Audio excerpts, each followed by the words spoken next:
Good afternoon, and welcome to our second summer series on important subjects related to racial justice and equity.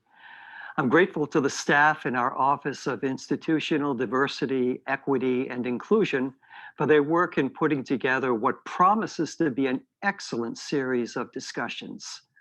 I also appreciate the commitment of our faculty members, staff, and students who will share their expertise and insights. By truly engaging with each other, we learn and we grow. And we have a good opportunity to do just that through this series. Our work toward becoming a beloved community continues, and I want to reaffirm my commitment, which is shared across all levels of college leadership, including the Board of Trustees. We will not reach our full potential until we are a community where all of us can participate equally and justly. This is the way Jesus calls on us in the Gospels to live our lives, and it's fundamental to our Catholic mission and identity. We've made good progress by working together over the past year, but I'm the first to say that we have a lot yet to do. And your presence here today tells me that you're willing to join us in this work, and I thank you. Our presenters today have a lot of ground to cover, and we want you to participate. So I leave you with my best wishes for an engaging and productive session.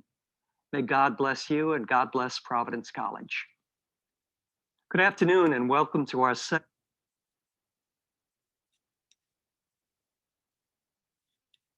Hello. How is everybody doing? Welcome. My name is Sokil Ross. I'm the director here at the Center at Moore Hall. And I'm also a faculty member of the Master of Education Urban Teaching Program. Before I give it to our presenter today, I just want to give out some thanks. Big ups to Marcom for helping this happen, Providence College, obviously, and also to college events, and of course, the Institutional Diversity, Equity, and Inclusion. Now, this is the second, so it's the second annual Providence College Summer Series on Racial Equity and Justice, and we are proud to present our speaker today. So before we even do that, I want to give a brief introduction of Dr. Richard Booth, who I am happy to know for a number of years and been doing some amazing work with him. So Dr. Richard Booth is PhD, LMHC, he's a consultant, workshop, and program development, licensed mental health counselor. He also is a clinician in private practice at Brown University. Dr. Booth presently serves on the executive board of the Village Green Charter School and is a core member of the Wellness Collaborative. He also serves as a consultant for a variety of public and private schools, as well as various companies and institutions in the public and private sectors. In his private practice, Dr. Booth provides therapy to individuals, groups, families. Additionally, Dr. Booth conducts consultation, workshops, training, seminars, and focused programming to a variety of organizations such as the Department of Children and Families, the Boys and Girls Club, colleges, universities, domestic violence shelters, community recreation centers, churches, schools, and child care centers.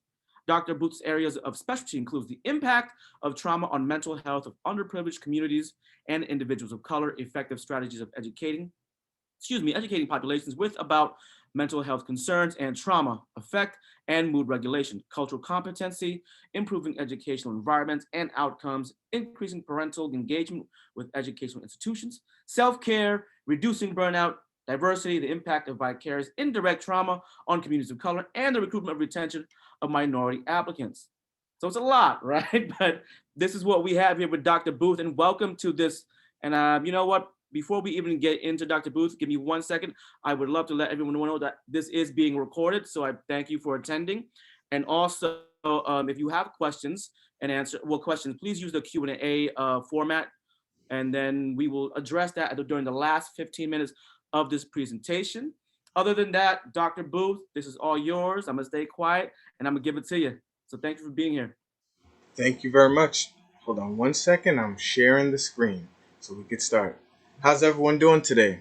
It's my pleasure to be here. And I think that what this training is going to be about is it's going to be about how COVID-19 has exacerbated the trauma and stress in BIPOC communities and strategies for improving well-being and self-care. A lot of times people undergo trauma and high stress environments, and there's not a lot of space created for them to process it.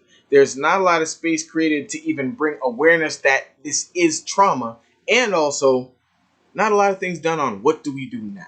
So what I've split this up in two halves, where the first half will examine trauma, what it is, and how these things have impacted us. And then the second half will be what can we do? What are some actual tangible self-care strategies that we could do on a daily basis, a regular basis, to help ourselves cope? So the first I want to do is thank you.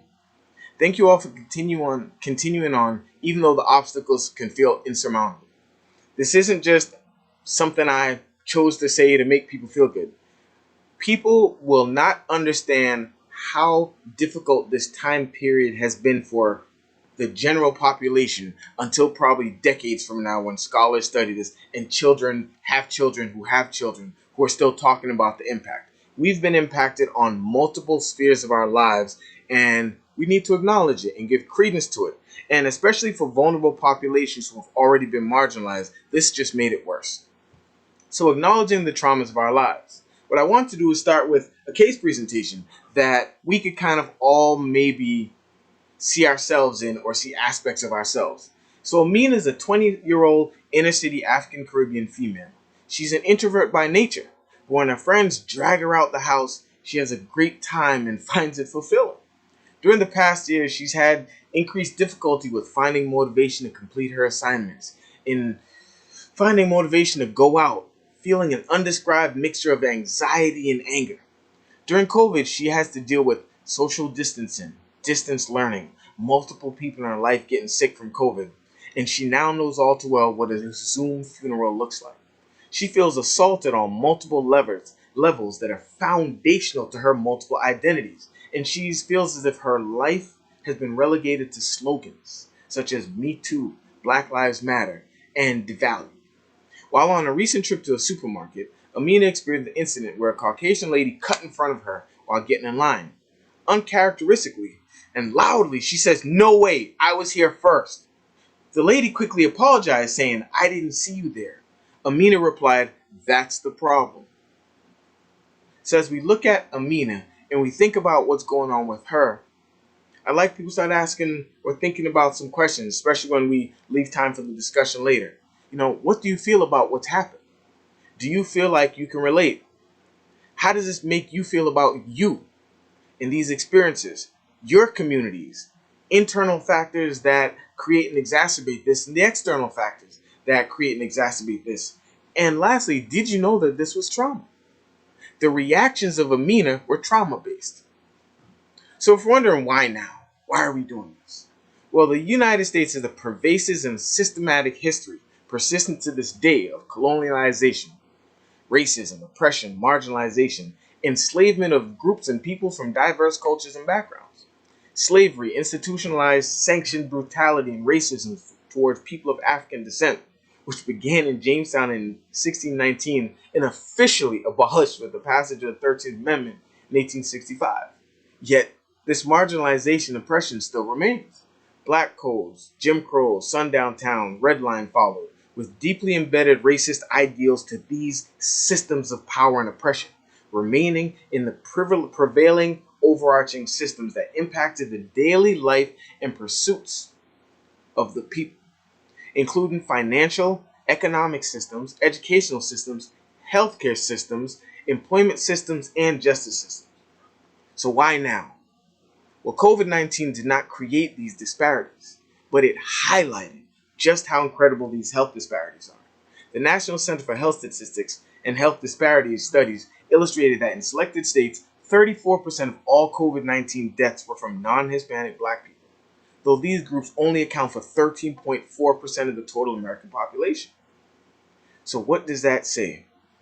Additionally, in nationwide analysis, there were higher confirmed cases of COVID-19 death rates in counties that had higher percentage of non-Hispanic Black populations. So COVID did not create these health disparities, but it sure highlighted and showed that something's going on, and people from historically marginalized communities have been mistreated once again. So why now? Presently, there's a confluence of events that have been unfolding over generations. The COVID-19 is a natural disaster of unprecedented duration and scope in our lifetimes. And the reason why I wanted to make sure I had the words unprecedented duration and scope is because our bodies are systematically designed to respond to stress, usually short-term, readily identifiable stress. So what happens when this stress is long in duration and scope and doesn't seem to be ending? It's impacted every community in some form. The pervasive and unpredictability and uncontrollable nature of this natural disaster has been associated with high degrees of anger, anxiety, feelings of helplessness, and the speed in which we were forced to constantly adapt, and respond to this crisis creates significant stress, uncertainty, and fear. Not just for our students, our families, us. And we've all been impacted by this. Robust bodies of research, NIH, WHO, APA, PEW, National Academy of Sciences, Engineering, Medicine, identified trauma anxiety as the most endorsed reactions from COVID. Recent study of 632 individuals in Canada and the US highlighted the negative impact of the pandemic on well-being, with a vast majority of responders saying anxiety around COVID and infecting loved ones was a major concern, 88%. Additionally, 31% met the criteria for general anxiety disorder, 29% for major depressive disorder, and 63% reported significantly high levels of stress, even though only 0.5% actually reported contracting COVID-19. So we're impacted by this trauma, and with a 24-hour news cycle where images and experiences of BIPOC communities are repeatedly shown worldwide over and over again, we're being traumatized, and those who witness it are being traumatized, as well as those who are experiencing it. And communities whose experiences have been often marginalized are now coming to light. I see a question. As a person of Asian descent and having to deal with and cope with anti-Asian racism, how do I find ways to communicate my worries and fears and needs to support a majority white content? This is a beautiful question. And I think that's one of the things. How do you give voice to communities that have been marginalized when there's so many factors that are going on right now? Well, one of the things is to first start with learning the language of expressing how we're feeling, what's going on. And the first thing I start with is trauma. It's not a matter of strength. It's a brain thing. Trauma is not just surface. It impacts core neurobiological and cognitive functioning. It shuts down non-essential tasks. Rational thought is less possible, and you have an altered perception of the worldview and yourself. Trauma causes the body to remain in a state of constant alertness and fear. And prolonged trauma and stress is associated with disruption of all major systems in the body across domains. So what are the messages we're getting about our reactions?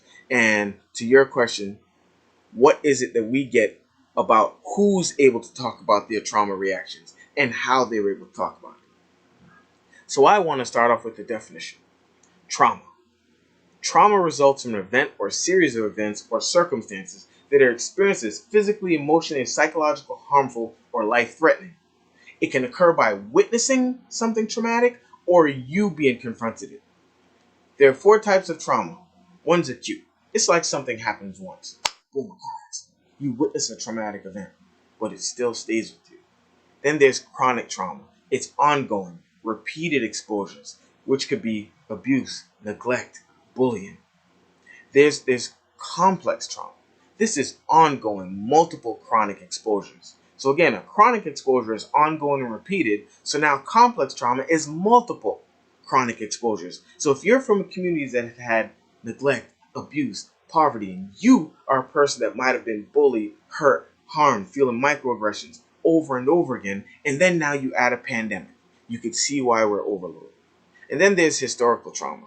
This is the cumulative emotional and psychological wounding across generations, and it includes a lifespan, and it emanates from massive group trauma, racism, natural disaster, poverty, institutional abuse, lack of resources. And before there were statistics about trauma, and it is said that 1 in 4 had been exposed to trauma. And in a study of Providence kids and Central Falls kids done by the CYC, Sokio would be familiar with this, it was 90% of kids had been exposed to trauma with an average exposure of 7. So now if we extrapolate that to the larger context of the country, the world, living in a pandemic, I think the number is close to 100%. So we're dealing with communities that have been traumatized who've now added more trauma. We start with trauma, by the way, in the brain because we want to relegate this and ground it with science in the brain. Oftentimes, when things are emotional, psychological, words like strength are used, words like desire, and maybe if you want enough, why can't you just get out the bed? Oh, it's not that bad. While if something's physical, we use words like accommodation. So when we ground this in the brain, we understand this trauma is not in our head. It is a brain thing. When our brain detects a threat, the amygdala initiates fight, flight, or freeze. And it responds and sends signals to our body to rev up the chemicals so that we can fight, flight, or freeze better. The amygdala detects the threat and it activates your nervous system to help you deal with the threat. And it assists afterwards the amygdala and the hippocampus in storage of these emotions and these events into your genes as memories so that if anything ever happens that is remotely close to this, it will trigger your automatic response. So when people say things like the body remembers, it's true, but it's not based off of mysticism. It is based off of your brain and the functions of the amygdala and the hippocampus in wiring your body to understand this threat so that if it happens again, you can respond. When we're looking at trauma, it causes difficulty with regulating attention, awareness, hypervigilant to threat. You're now worried about what can happen. Personally, I'm a Jamaican-born, inner-city raised young man in Boston. I can't sit with my back to a door because of the things I've seen when I was younger. I'm now a grown person. I've had decades where my life has been safe, in control, and orderly, and I still feel this hypervigilance to threat. When you add trauma, difficulty making decisions about the best responses to a situation, heightened stress response in the face of ambiguity or uncertainty. If I don't know, how will I react? We look at Amina and how her body was traumatized. When this situation happened, her response was an automatic trigger and she got aggressive because she felt threatened. Determining the meaning and emotional significance of events is hindered by trauma. Reduce stress tolerance. So now things bother you more. Negative impact on your sense of safety. Diminish your capacity to trust others in a negative worldview. You see, trauma causes you to see the world as negative or dangerous. And when you see the world as negative or dangerous, and there's a global pandemic that confirms it, how do we expect people to act? Altered meaning making, interpretation of events, motives, or experiences. We have a hard time discerning that. So in other words, the amygdala is reacting too strongly to potential threats, while the prefrontal cortex is impaired its ability to regulate your stress response. So when you're stressed out, your body's reacting to the stress. Now, if we look on the left at the triangle, typically we're supposed to develop with survival. We're in survival for a small period of time. We're supposed to, okay, I get it. I can have my needs met. I'm going to be safe. Once you have your needs met and you're safe, you then start learning how to regulate and soothe yourself.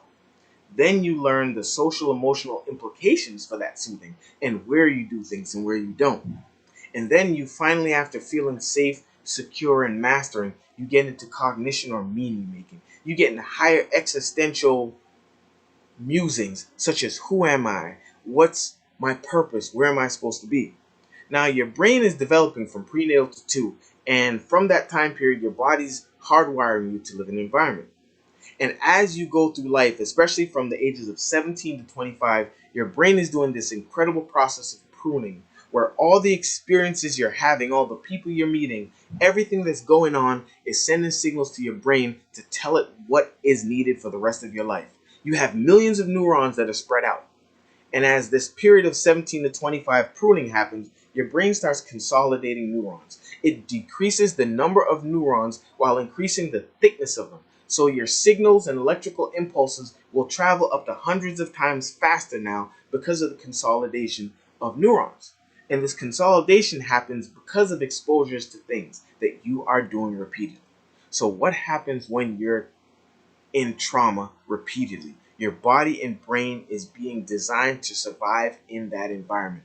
A colleague of mine recently talked about a phenomenon she's witnessing where she's seeing a lot more quarter life crisis, where people at 25 in their 20s and they're trying to figure out what's going on. And part of it is your brain is now consolidated and is able to utilize the long-term thinking and integration of mental resources. So now you're in that existential stage if your development has been typical and you're figuring out who am I and what is my place. And if there's trauma in that, what do I do?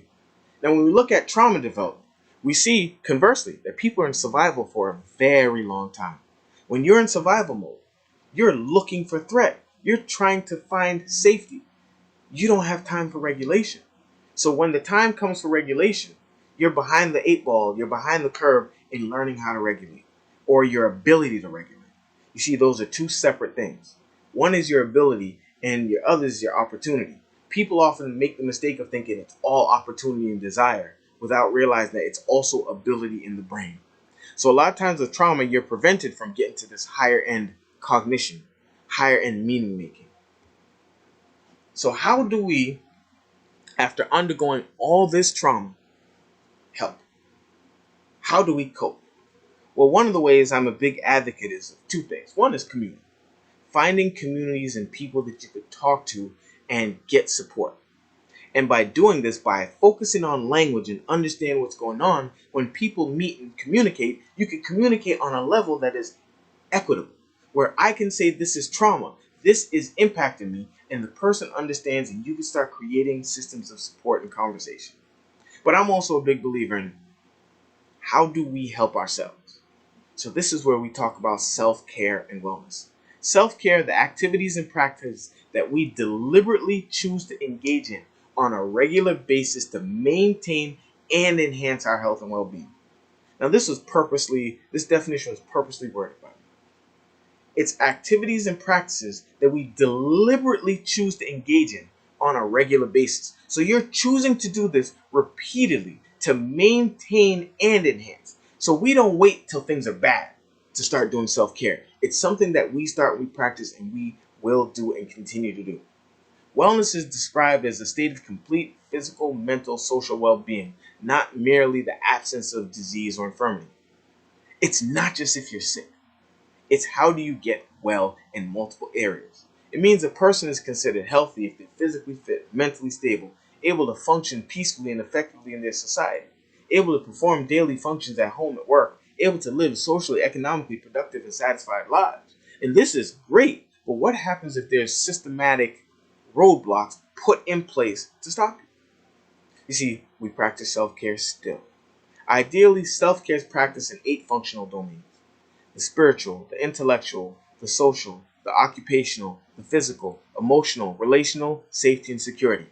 It's actually conceptualized on this wheel.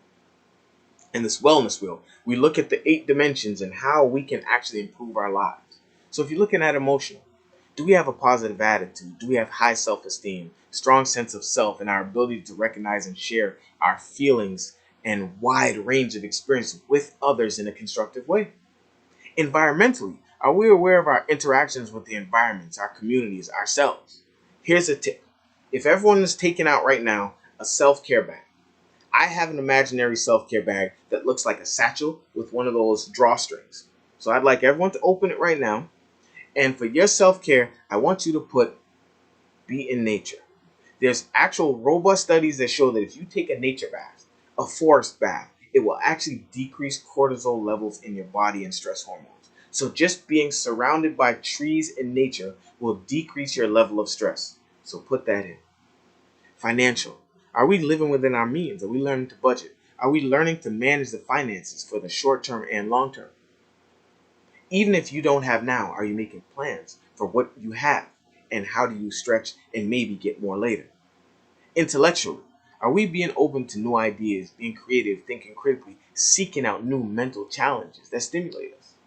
Occupationally, are we seeking to have careers that interest us? Is it enjoyable? Is it meaningful? And does it contribute to society as a whole and maybe the betterment of people we associate with or care for?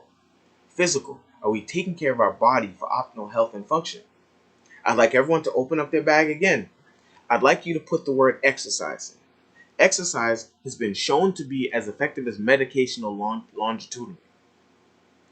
You're thinking, exercise. What is exercise? How long?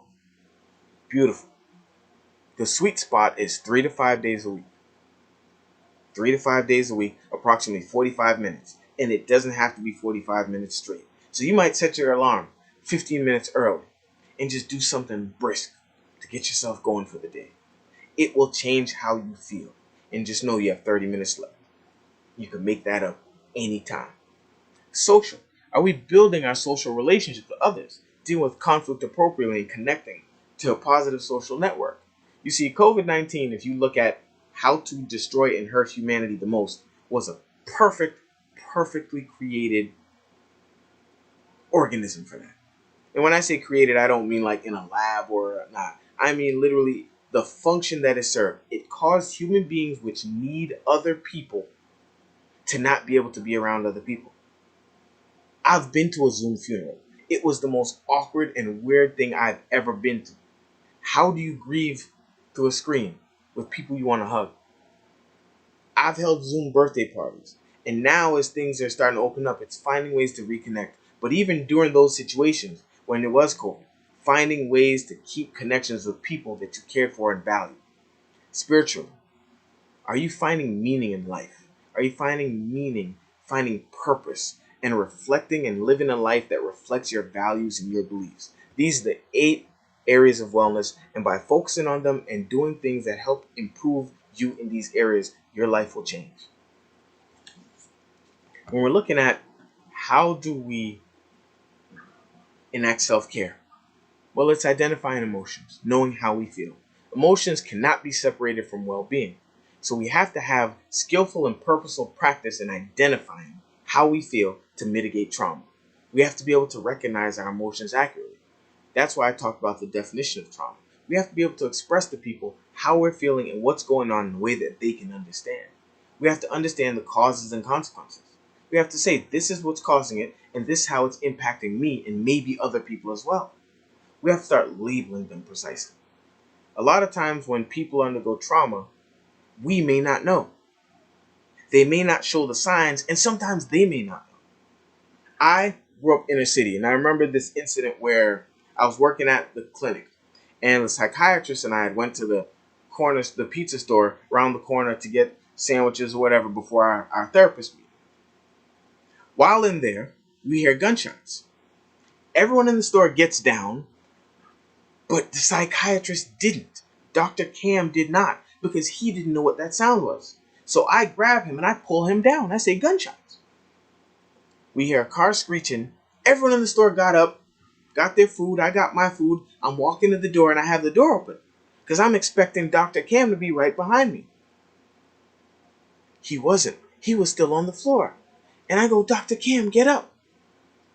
And he said, I said, it's okay. He said, how do you know? I said, listen, you heard gunshots, then a car. He's like, I was like, it was a drive-by. I was like, do you hear screaming? He was like, no. I was like, no one got hit. I was like, you may or may not hear police, but it's time to go. Our meeting's at 12. Begrudgingly, he gets up and we go to the meeting. And I'm going to let everyone in on a secret here. Therapist meetings are exactly what you think they are. So we're in the meeting. So how was your week? It was great. It was wonderful. I was younger then, so I was excited. I was like, yeah, we went out this weekend, and I got to see my friends.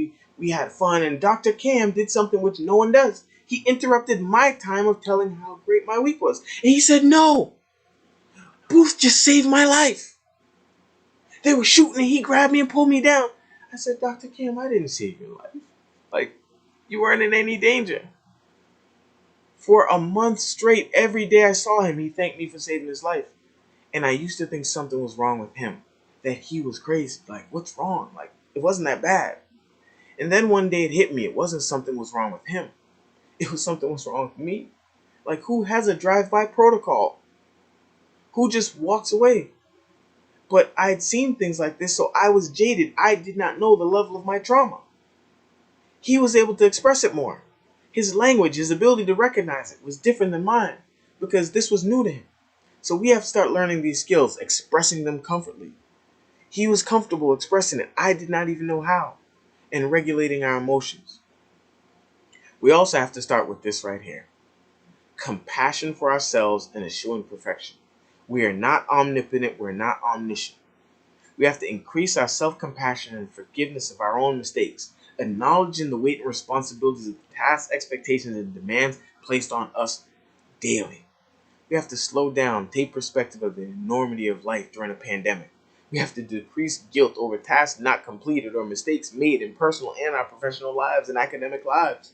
We have to acknowledge the cost of this new normal and the present feelings of fear and loss coupled with the stresses of two rapidly changing work environments, educational environments, social environments, and prioritize taking care of our personal health or emotional well-being. We have to give ourselves space to feel and to actually be, not perfect. When we're looking at how do we do this? How do we get our increase in self-care and wellness? Well, we have to prioritize pleasure, proactive, and present. When we're going through particularly stressful moments in our lives, there are 4 simple steps that we take, and I call them the 4 P's. Prioritize, pleasure, proactive, and present. See, we have to prioritize. There's this myth that it takes 21 days to create a habit. It actually takes around 2 months. So about 180 days, right? Or 60 to 180 days or even more. Research found that missing 1 or 2 opportunities to perform behaviors, it doesn't actually change whether you create this habit or not. So if you're doing something repeatedly for 60 days, 61 days or more, even if during that time period you missed a day or 2, but you kept back at it, you will still form the habit and your body will automatically do it. This means it doesn't matter if you mess up. Remember this? Compassion eschews perfection. Even if you mess up or you're not perfect, you can still build the habit. Do something you enjoy. Do something that gives you pleasure. Knowing what gives you pleasure and doing it every day is an essential element of self-care. So what I want everyone to do is open up your satchel again. And I want you to insert positive affirmation. Now, right now, I'm going to make an assumption about everyone. I'm assuming everyone here brushes their teeth. And I'm assuming everyone brushes their teeth twice a day. And it's usually in the mornings and at night. And a majority of people brush their teeth in front of a mirror. So what I want you to do is every day, during the 2-minute duration of time that you're brushing your teeth, in the morning and in the afternoon/evening or night, in front of a mirror, I want you to say something positive about yourself to yourself out loud. I want you to think positive about yourself and say positive about yourself. Say something good you did that day, something you're good at, something you like about yourself. If you did horrible that day, but you still know that you are good at something, or you like something about yourself. Oh, I had such a horrible day when that person cut me off.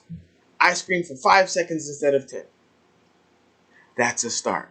But then I want you to start looking at yourself and start saying things like, I'm incredible. I care. I'm compassionate. Whatever it is that you value, affirm it to yourself daily, twice a day for 2 minutes. Do something you enjoy. Here's another thing. Drink chamomile tea. Chamomile tea, put that in the satchel, has been shown to be as effective as medication in elevating mood and decreasing anxiety. Chamomile tea. It's great for decreasing anxiety and sleep. I don't know the research on mint tea. I don't know the research on Earl Grey. I don't know the research on black tea, but I know chamomile. During challenging times, prioritizing pleasurable activities will actually make our days better, and it gives us the opportunity to focus on feelings of pleasure and make us happier.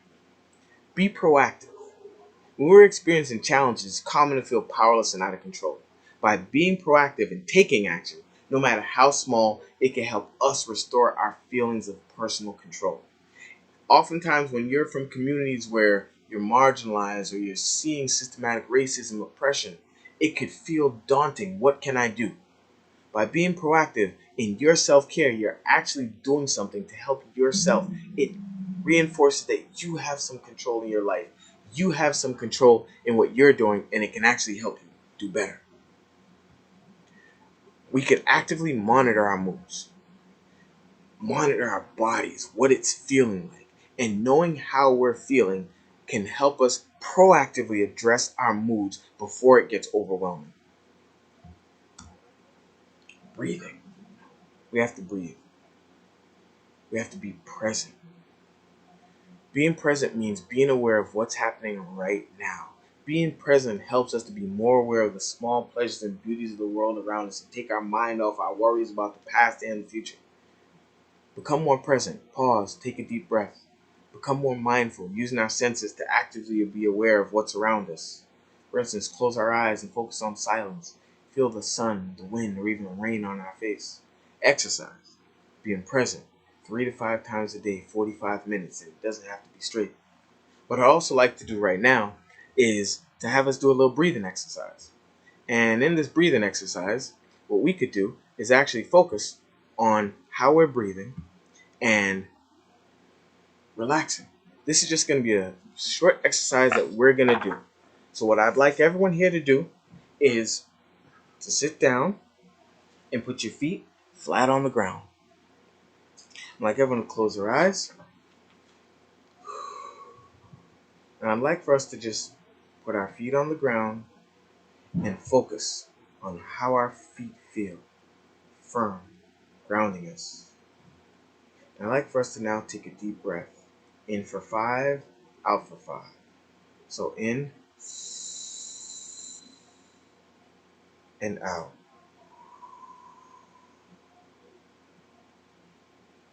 In for 5 and out for 5.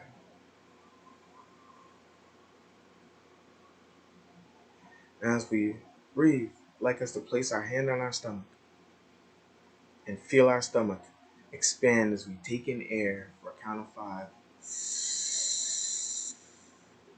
and out for 5. Now as we breathe, we're breathing in calm for 5 and out stress.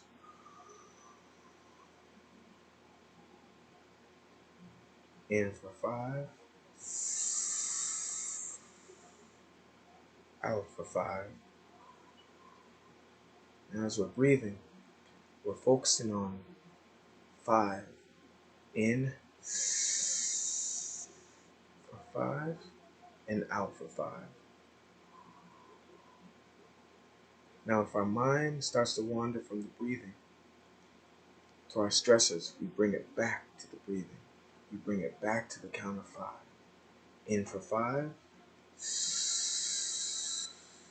and out for 5. As we keep breathing, we're going to take 2 more deep breaths. In for 5 and out for 5.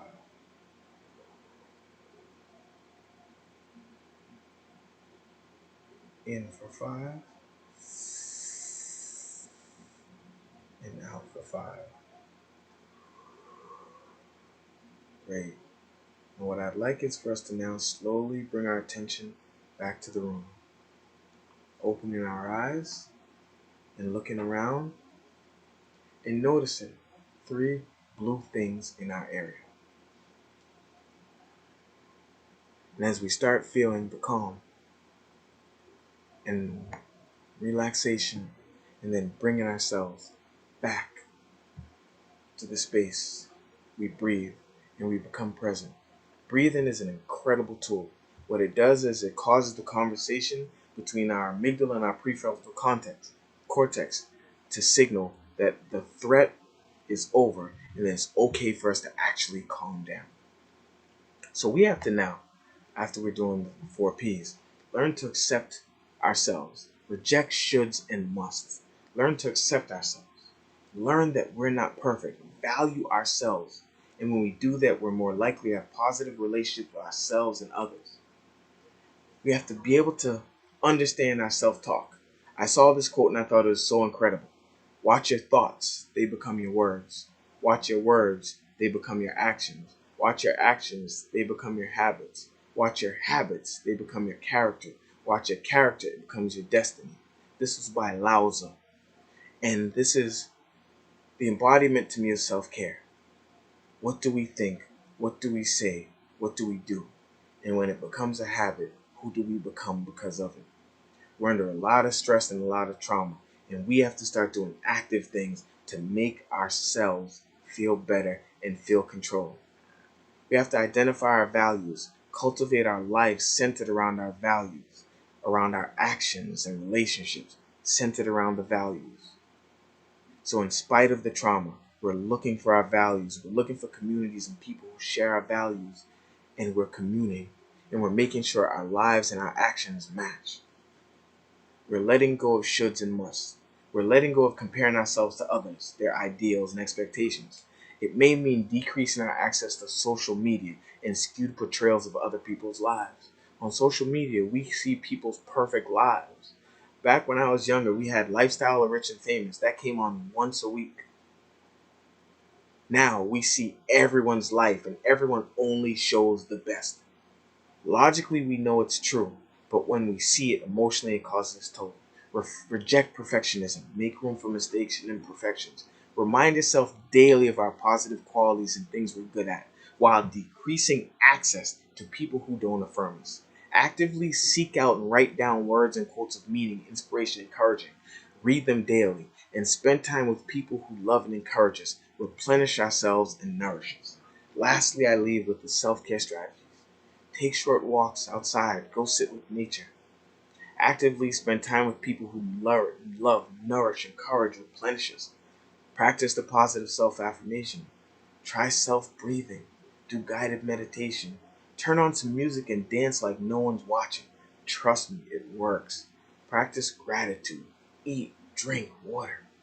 Practice self-compassion. Make time for sleep. Get rid of shoulds or must. When we compare ourselves to a should or a must, we're comparing ourselves to perfection and ideal, and we will always fall short. A lot of times we say, I should have done this. I must do this. We need to change how we think and talk to ourselves. Use phrases like, it would be better if, I would have liked it if I had. But also, be aware of where you are in the moment and what you're capable of doing and giving, and being okay with that. Don't hold yourself to impossible standards. Limit your exposure to social media and negative portrayals. Let go of comparing ourselves to other people, other ideals, others' expectations. Reject perfectionism. Make room for mistakes and imperfect. Remind yourself daily of your positive qualities and things you're good at. Decrease access to people who don't affirm us. Be inspired. Actively seek out, write down words, quotes of meaning, inspiration, encouragement, and read them daily. Thank you very much for your time, and I hope this has been helpful. We've been living under such an enormous weight of stress that is piling on us and piling on communities that already have high levels of stress. So by being able to have a language where we understand what is going on, being able to name it as trauma and feel it as trauma, we're taking steps to take care of ourselves and our communities as a whole. Thank you very much. Hey, Dr. Booth, thank you so much for that presentation and the workshop and having some healing practices and strategies at the end of it. I do want to open this up and transition a little bit to the questions and answers stage. So if you have a question, please feel free to use the Q&A format right there in the chat section and send it to us. There was a question, Dr. Booth, earlier that I want you to go back in and dive in a little bit deeper maybe and Yeah. hopefully help this individual. And I will read it to you. And the question is, as a person of Asian descent and having to deal with and cope with anti-Asian racism since the start of the pandemic with the previous U.S. president's rhetoric, how do I find ways to communicate my worries and fears and need for support in my majority white work context and with colleagues when much of attention is on anti-Black racism, which is, obviously understandable? Yeah. Well, this is a beautiful thing. Not that this is going on, but for me, there's a thing called vicarious trauma. So vicarious trauma is the trauma that people incur by watching other people hurt. During the pandemic, what happened is people had nowhere to go. So the traumas of other people started seeing and experiencing. And when you had a rhetoric that was demonizing others, other people got othered and were being treated traumatically. And people were able to witness it. What that does is it now gives permission or a voice to when we say it. When we say I've been traumatized, not just I don't like this, not this makes me feel uncomfortable, but this traumatizes me. It increases the importance of what you're saying and you're experiencing. It gives you a language. When people had nowhere to go, they started seeing that this stuff was real. But again, we have to follow it with a language that gives credence to what's going on. So when we're talking to white counterparts and they're saying, well, I didn't see it. And you're like, of course you didn't see it. You didn't live it. I'm experiencing it and it's traumatizing me. And using I statements and experiences and expressing to people how it works, how it traumatizes, and then finding communities and people who are allies that you can talk to and then share. A lot of times people deal with traumas by themselves. You're traumatized and there's a lot of shame and stigma attached to being other. Part of the freedom that people get from othering you and treating you bad is the fact that you're other. And we internalize that. So when we've been marginalized and treated bad by society, it does two things. One, it causes other people to see us as less than, but then we internalize it and we start feeling that we are less than and that maybe we deserve something. So even when we know it's wrong, we still don't have a clear outlet for who do we talk to. Remember, trauma impacts your level of trust in other people. So if someone is from a group that is marginalizing you, how do we really trust that they're going to be there? But by being open and being able to create languages where we're saying this, it increases dialogue and then holding people accountable for it. So hopefully that was somewhat helpful. Absolutely, thank you. And I think some more questions will be coming in soon. But as of right now, I want to go back to this, this ideology of language and how that works. And we're not talking about race and ethnicity, but more so in terms of like, if you're looking at it, how we talk to each other. Right. Sometimes it's condescending or it sounds belittling to the other person, right? Right. To that other thing. Now, how do we address that in a sense where we are addressing it, but we're also not being condescending, belittling, but we want to make sure that that the way you spoke to me, it was offensive and it's also traumatic, especially in the workplace or, teacher, student, vice versa. And for me, I think it is language. There's a lot of times where experiences of others are not fully understood by the others. So a great example is an undergrad, friends of mine, we were black males on the campus, and we decided to form a group student body where we would support each other. We were really we're not going to be SGA, we're just going to support each other and do all this stuff. Fast forward 20 plus years, that program is now a SGA funded program at our undergrad college. It's used as a model program for increasing the retention and success of black males on campus. And so they had an event where they were honoring the founders. And I went to this event, and it's an academic event. So I'm talking to my friend. I go, should I throw that DR period on that name tag? And he was like, but of course. So I walk up to the lady at an event honoring the founders, and I go, Dr. Booth, class of 2000. And this lady looked at me and she said, are you serious? I go, what do you mean? She's like, are you serious? I was like, yes, Dr. Booth. And I said, why? Oh, no. And all the hemming and hawing happened, right? So I was talking to a colleague about it, and they go, but what if she didn't really know? And they started the justification. I said, this is the problem, what makes it okay? And they said, what do you mean? I said, I told you about something that happened to me. And the first thing you did was try to find an excuse for someone for being ignorant. It was traumatizing to me. The fact that my credentials was being questioned in a negative way just because of this. I hear you say, I look young. I don't look that young. And clearly I said class of 2000. It was 2018. There was 18 year span between I graduated undergrad. Plenty time to earn a PhD. And the person was like, I didn't see it like that. And I said, right. When things happen, you have to do more listening to what someone else is saying is happening, as opposed to the justification from the person who did it, or maybe what you're thinking. How can I ask my students about their traumas without re-traumatizing them? I want to be an ally for students of color and want them to know that I'm here for them, but I don't want to re-traumatize. That's a beautiful question. I think the first step is building an atmosphere or a space where people feel comfortable. When people feel comfortable, a lot of my trainings, I start off with 3 assumptions. And the first assumption is the assumption of benevolence or assumption that people care. Once you assume and create a foundation where people care or they feel like you're there for their good, mistakes can be made and it's okay. When mistakes are made, people say, oh, that's just a matter of you didn't understand. So when I was talking to my friend about a colleague about the racist act, when she didn't understand, I didn't take it as malice. It was from her perspective and her world, this never happened.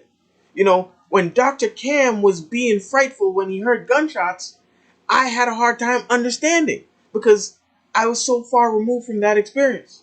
So when you create spaces where it's okay to talk, it's okay for them to be angry, to be sad, to be pissed off righteously, and it's not met with shock, defensiveness, justifying, or even appalled at such behavior, people then start feeling more comfortable. But also, sometimes people get really caught up with, I have to know what this specific trauma is to help. And I say, assume trauma. We now live in a world where there's this pandemic. And I've had students of color who say, you know, I haven't had the typical black experience. I haven't had these racist experiences that a lot of people have had. But I've had this experience. And I'm like, that is trauma and I'm the same. And they're like, really? That's trauma? I'm like, yes. Just because someone didn't call you the N-word or do this, you've had the experience where you were the only person at your school, and in Black History Month, everyone looked at you when they were talking about something. Back when I was growing up in school, I had the trauma where I'm in English class at a really prestigious school, and we're reading Tom Sawyer and Huckleberry Finn, and I'm like, I'm not saying that.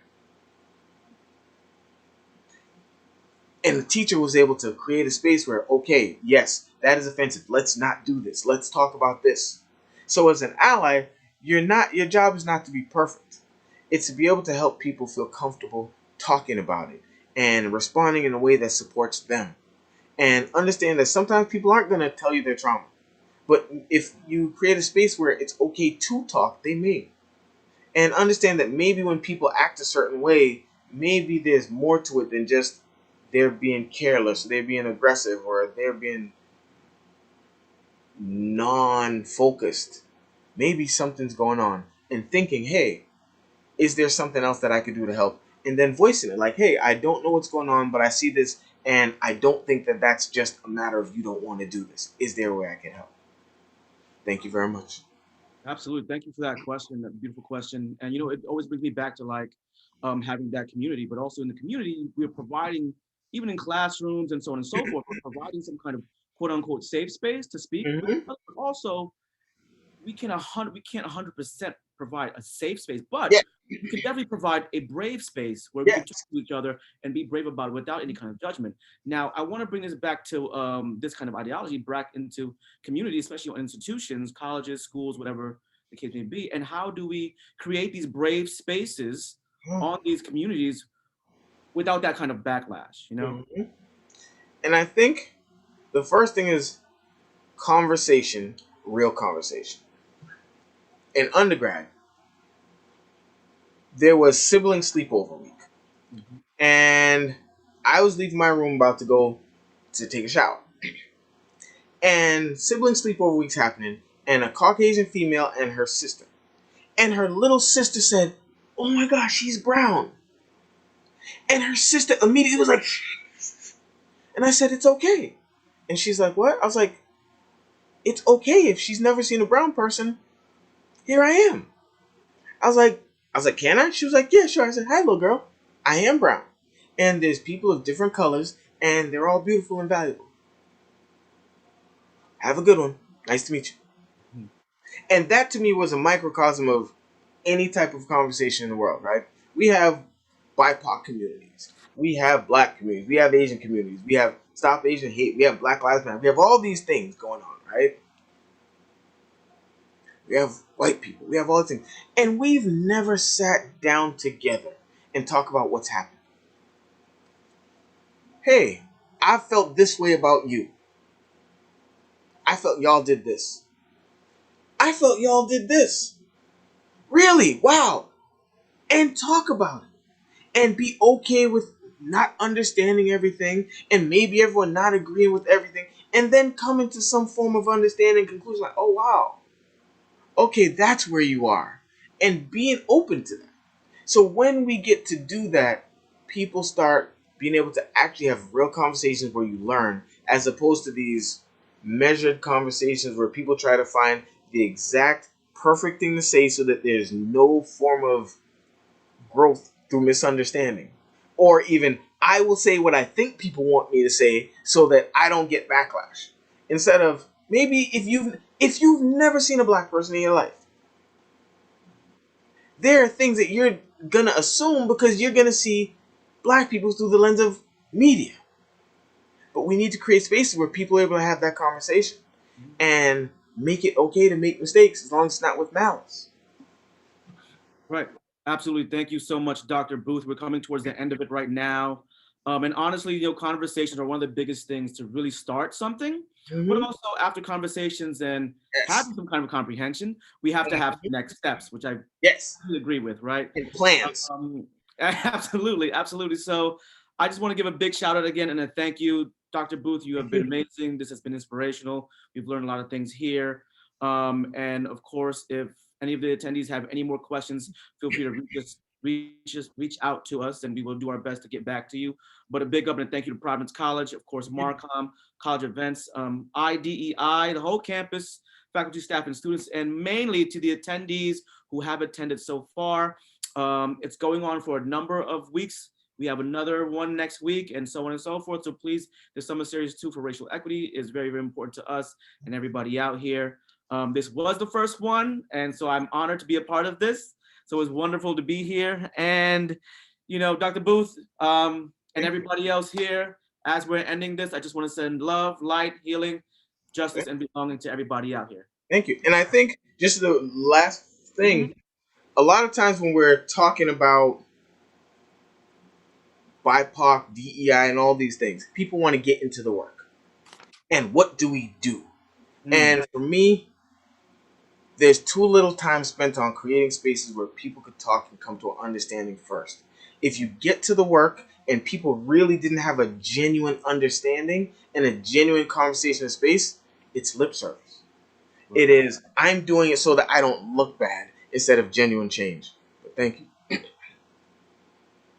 Absolutely. Thank you. And thank you all for being here. All right. Dr. Thank you. Booth, amazing.